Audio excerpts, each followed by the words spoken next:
In the Bakken region of western North Dakota and eastern Montana, surging oil and gas production has strained the capacity of the energy transportation infrastructure. Hi, I'm Phil Davies, senior writer for the fedgazette. This surge in production presents a challenge to producers trying to move their commodities to distant markets. Bakken crude oil production exceeds capacity of interstate pipelines, and in North Dakota about one-third of the natural gas is flared or burned off because of a shortage of small pipelines to gather it from wells. Energy firms have responded vigorously to market demand, investing billions of dollars in infrastructure to relieve bottlenecks and efficiently transport oil and gas. Everywhere in the Bakken, firms are laying pipeline and building oil rail hubs that have become a popular alternative to shipping by pipeline. Ongoing efforts to improve capacity to move oil and gas are crucial to fully developing the Bakken's energy resources, the engine of the region's robust economic growth. Oil and natural gas, which is a byproduct of oil production, present different transport challenges in the Bakken. Pipelines are by far the cheapest and safest way to move crude oil, but long-distance pipelines that carry crude to refineries across the country can no longer handle the region's output, which has soared since the Great Recession. With daily production of over 750,000 barrels, North Dakota is now the nation's second biggest oil-producing state, trailing only Texas. Because of the Midwest supply glut caused by choked pipelines, Bakken crude has commanded lower prices than other types of domestic oil in recent years, reducing profits for producers. As you can see in this chart, Bakken sweet crude is often traded at a discount to West Texas intermediate oil. Natural gas production continues to rise in the Bakken region as well, although it accounts for a small fraction of national output. Increased gas processing is driving demand for transport of valuable natural gas liquids, or NGLs, which are derived from gas. This chart shows the sharp rise in NGL output from Bakken processing plants since 2010. Much of the investment in energy transportation is focused on expanding the capacity of the oil and gas pipeline network. Drive a few miles in any direction in the oil patch and you'll come across a pipeline trench being dug or disturbed earth indicating a recently buried line.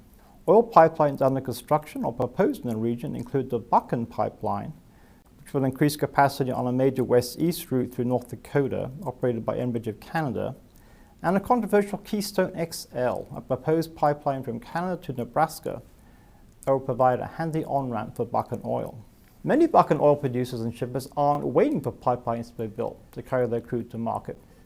Looking to get around pipeline bottlenecks to maximize profits, they've turned to trains or pipelines on wheels to transport oil. Trains have become a popular transport option mainly because they allow producers to sell Bakken crude at higher prices than the benchmark prices posted at pipeline hubs. Premium prices paid by Eastern and Gulf Coast refineries more than make up for the higher cost of rail shipping. Over the past 2 years, about a dozen oil well hubs have been built in the Bakken region. These are facilities where crude is offloaded from trucks or pipelines into unit trains of over 100 tanker cars. All of this pipeline and rail development may not have busted energy transportation bottlenecks in the Bakken, but constraints are loosening. Crude oil transportation capacity in the region has dramatically increased since 2010.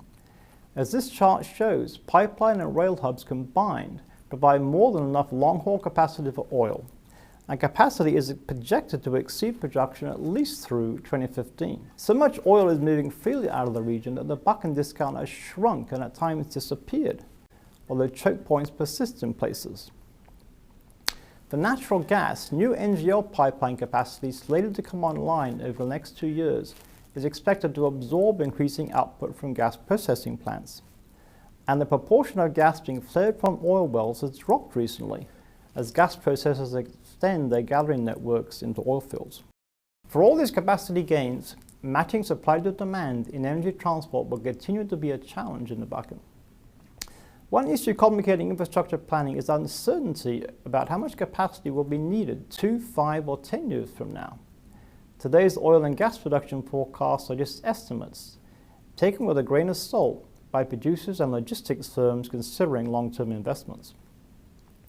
Also, the path is not completely smooth for energy transportation projects in the region. Obstacles to rapid pipeline development include tightened federal environmental rules, and rising costs of securing pipeline right-of-way from landowners. For much more detail on oil and gas transportation in the Bakken region, see the April issue of the fedgazette. Thanks for watching.